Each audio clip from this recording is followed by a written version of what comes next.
Hi, I'm Megan Mullally-Gore. Welcome to Sullivan 180 Presents Take 5. Our guest today is Leelani Voigtland. Welcome, Leelani. Thank you so much for joining us today. Hi. Can you please introduce yourself, let me know your title, and tell us about your organization? Yes, again, my name is Leelani Voigtland. I'm a home finder and trainer with Children's Home of Wyoming, but I am contracted here in Sullivan County, and my position works directly here with the home finding team to recruit and certify homes for Sullivan County. Can you tell us about the current need for foster families in Sullivan County? So the need for foster parents in this area has been rising within the last 2 years, and it's only gotten worse with the pandemic. The need was pretty great just due to the opioid crisis going on. We currently only have about 35 county homes and over 130 kids in care. So it's really super important that we find more foster homes here in Sullivan County to keep kids close to home and to be able to give these kids, a safe place to be until they're ready to return home. Because Sullivan County doesn't have enough families, are they taken to bordering counties? How does that work? Yeah, unfortunately, when children come into care, if we don't have a home in that school district that's open to that certain age range or that number of children are being moved all across the county. But then even worse, they're being moved outside of the county to other other counties such as Orange and Ulster. And we really want to keep the kids as close as possible to their communities because when children are coming into care, they're losing everything all at once. They're losing, being their family and their homes, their pets. And so any consistency that we can keep for them, keeping them here in their community is what we want to do. And the only way to accomplish that is by having so many homes in every single school district. So who should consider opening their home to a foster child? So we actually have been really lucky. Something good of COVID is that teachers have been home a lot. And so we've gotten a lot of preschool teachers and regular school age teachers who have been home and able to take classes with us online, and now has been a great time for them. But what I always say is that we have empty nesters, we have young families just starting out, we have families that are in the thick of it, with 4 children, and they're like, hey, what's one more? Mm-hmm. That everybody, there is a need.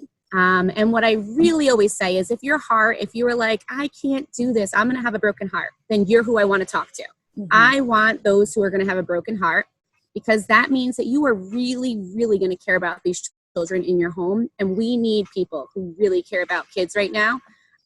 So we want to talk to you. And I promise you, we'll try to help you through it and guide and support you.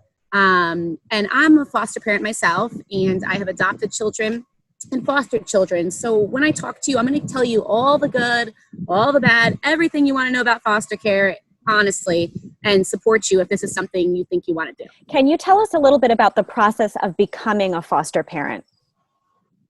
I work with a great team here at Sullivan. So what happens is you send in your application, and we are able to set you up with your classes. Your classes are all done via Zoom.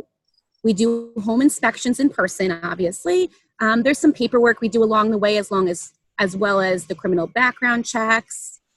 The whole process from start to finish is 10 weeks of classes.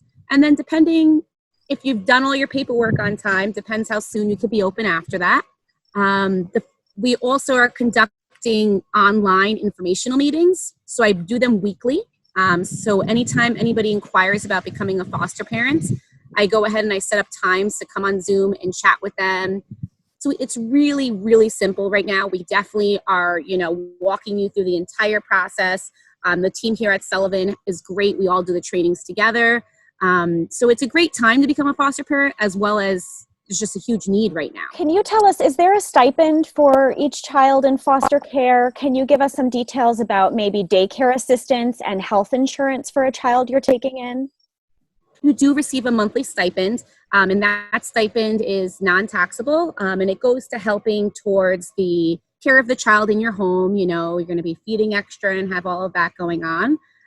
You also, daycare is paid for as long as you're working. You go through the Sullivan County Child Council, and we'll try to help you find a daycare provider. Health insurance is also covered. So all children in care do have health insurance, either Medicaid or managed Medicaid. So that is not a worry at all. And the one other thing is WIC, women, infant children. You can receive assistance with formula and milk and cereal and some basic things for children under 5 when you're a foster parent as well. I know formula is always a big expense. And we have a lot of babies coming into care that need homes. Can you tell us how anyone who's interested can get in touch with you or keep up to date on when those info sessions are happening?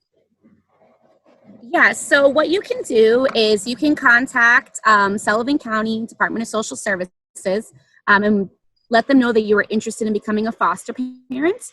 You can also follow Sullivan County government Facebook page. They also post when we have things going on as well.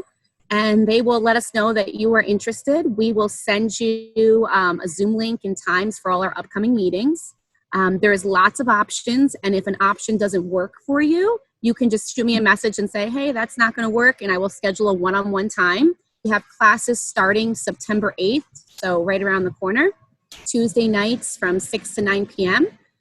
Via Zoom. So we want to make sure that if that's something you think you can commit to for the fall, that we have you all signed up and have all your questions answered. Is there anything else that you'd like to share? Any major points that maybe we missed? Just that if you've been thinking about this, please take the time to explore it. Take the time, sit down, tell me what your biggest worries are. I'll tell you, our thoughts on it. Tell us, any concerns, because right now is a huge need. There is just such a need, and there are so many kids coming into care, and we need some really good people and some really good homes to step up. Everything is on your terms as far as, age. We want you to be successful. So if you're like, hey, I think I can do this, but I only can help one girl age 3 to 5, that's okay. You tell us what's going to work for you. We want your home to be successful. There is also a great, there's kids becoming available for adoption who haven't returned home.